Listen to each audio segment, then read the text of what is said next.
Liverpool's biggest after-hours talk show, Late Night City, with Pete Price on Radio City 2. Call now on 0151 708 1059. Radio City 2. And if you want to join us at 23 minutes past 1, give us a ring. Hello, Mike. Oh, hi. Yes, Hi. Come on to talk about TV again, which is probably a good night for it. Yep. Given the Coronation Street that I still haven't watched. And it's about people who are listening to this right now. If you're listening to this right now, once this programme is finished, you could tune into BBC Three, because it's your last ever chance tonight to watch it as a linear, typical broadcast TV channel. Oh, right. So I'm sure you've probably heard about that. I've heard about it, yeah. Why are you a fan of it? Well, I have been a fan of BBC Three, really, since it launched, because it provided maybe a little bit more edgy, relevant to people, as it was designed for, really, relevant to people in the 20s, 30s, that sort of thing. And I've been quite a big fan of what their output has been. Sorry, Mike, we're losing you slightly. All right, don't worry about. Oh yes, I'm going to pull the mic down. Bang your phone. Yeah, bang your phone, Mike, because you were great at the beginning, and I've pulled the mic down so we shall carry on with Mike. It just did exactly as you instructed, actually. I think it worked. Yes, it did. So there you go. See, we're edgy on this programme as well.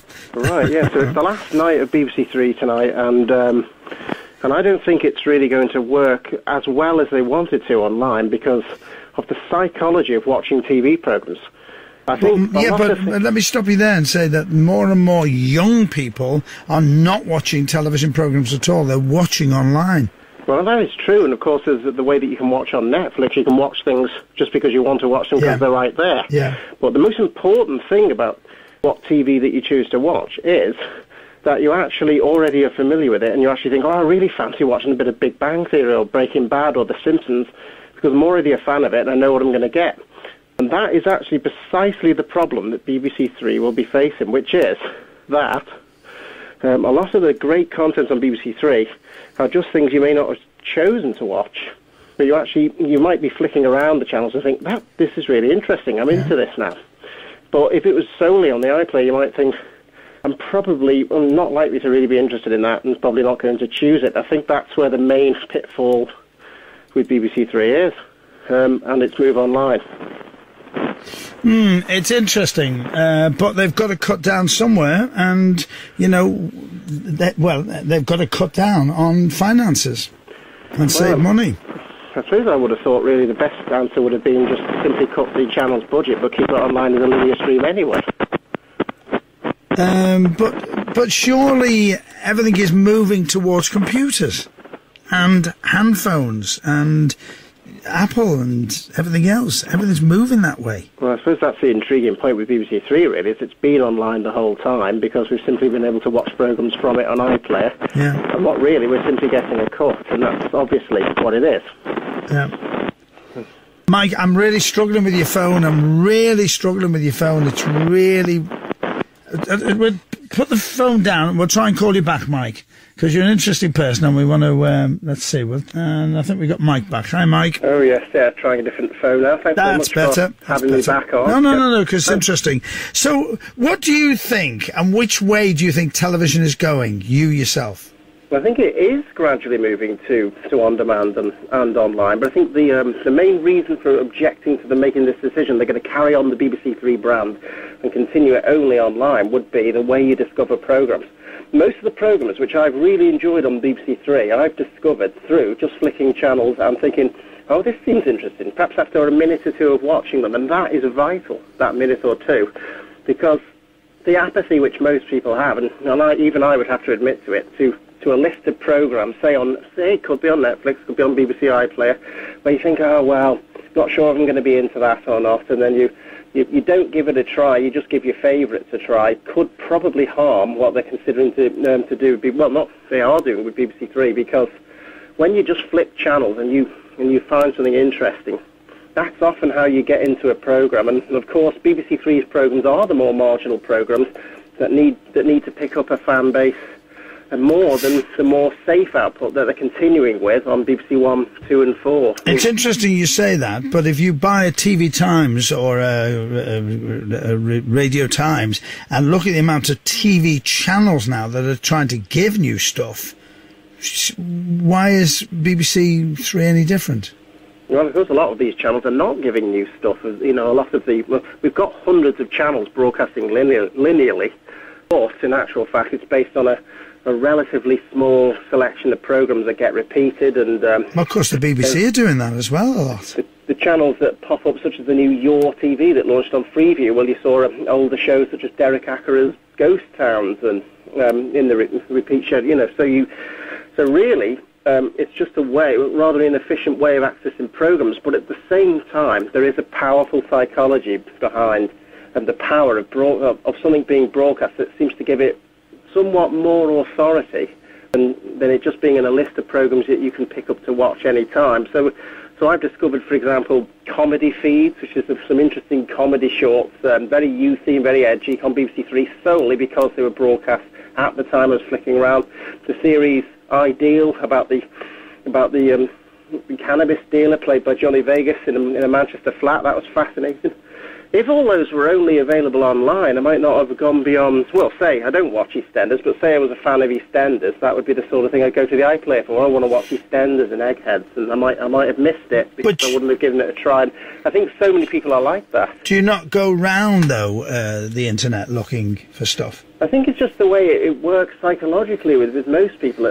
You have to know first that you're going to be into something before you actually say, I'm going to bother to watch. Because in a way, TV viewing is so lazy that you actually think, I want to know I'm going to be into it before I even start. When I actually make a decision on an on-demand list of programmes to bother calling it up, most people just think, well, I want to know I'm going to be into it first. And that's the power of linear TV, even in this age, to put programmes in front of people, including me and many others, just to make them think, wow, that's quite interesting. And believe it or not, it is a very powerful effect. And I think it is definitely needed alongside solely on-demand online viewing. So you don't think that they've spent their money wisely? Well, they're reducing BBC Three's budget. Really, you couldn't call it a channel anymore. Well, I think it's about a quarter of what it was. But at the same time, they could have made the decision to not actually close the linear channel and just have more repeats. But instead, they've decided to dress it up, calling it the BBC Three brand. They're going to. Well, what the changes are is that BBC Three is going to have a section on iPlayer, very similar to what it already has. The only difference is we're losing the live channel. And then the other difference with BBC Three programmes is that because the BBC feel that they still want to broadcast them anyway, probably because of this effect, anything new is still going to get broadcast on BBC One and Two, which means that really the change feels rather ridiculous in a way, because BBC Three effectively is closing.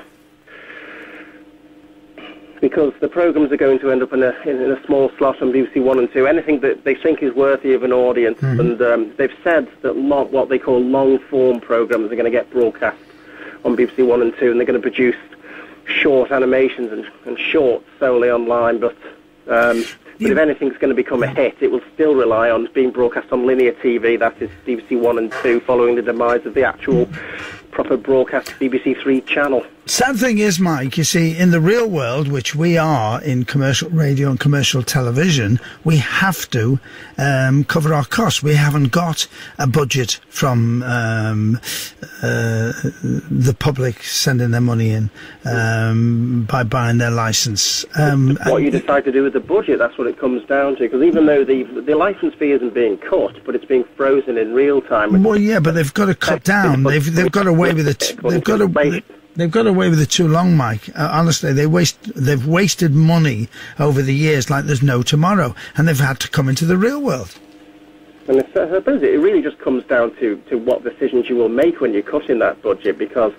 But what you decide is not probably what other people decide, and they've got to look at the overall picture. I think I've got to explain why it's so important about BBC Three beyond just the loss of a few programmes as well. It's the audience it serves that's so important. There's already a lot of cynicism about having to pay for the license fee, and of course, there's so many things you can do with a telly. You can go on Netflix, go on games consoles. Why should you pay for this corporation broadcasting programs supposedly for the public? And a lot of people are feeling that way.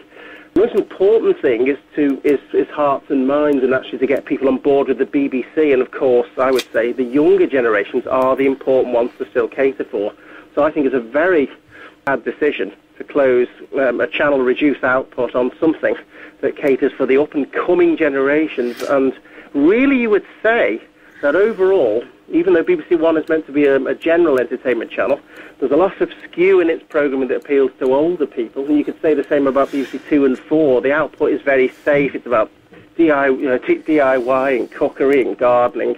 People are going to see the BBC as something rather safe and boring along the likes of explosions and shows on Netflix. But you say about young people, and unfortunately in this day and age that we live in, young people and older people have no loyalty. Years ago you would have a loyalty with a channel. Now they channel hop, or they're bistational, and they don't give any loyalty, and if it closes, it closes. It's tomorrow's news. Well, I suppose you could say that, but I suppose you would feel an affection for something that's providing a lot of your favourite programmes, because I feel that way about BBC Three. I've never watched it once. I've never tuned in to BBC Three once. Yeah, and there was a very fascinating documentary last night about the homeless in Manchester, and for Professor Green, so it explores social issues and gets through to younger people. And when I say younger people, it's aimed at the 20-somethings, 30-somethings, but you would lose them after CBBC, because it goes to that very safe output the BBC One has now. The BBC feels like it's going to become less and less relevant to all the population, especially the emerging population, who are going to be the ones you need to persuade for the reason why we should still have a licence fee in this country, and therefore you do need to cater for them. It's very important, and I feel that the changes they're making could be very dangerous for them politically. Interesting point. Well, thank you for that, Mike. Fascinating. Thank you very much indeed. Mike thinks that, switch off and go over there now to BBC Three. You won't see it again. Is he right or is he wrong? I'd love to know what you think about that. Give us a ring. 0151 708 1059.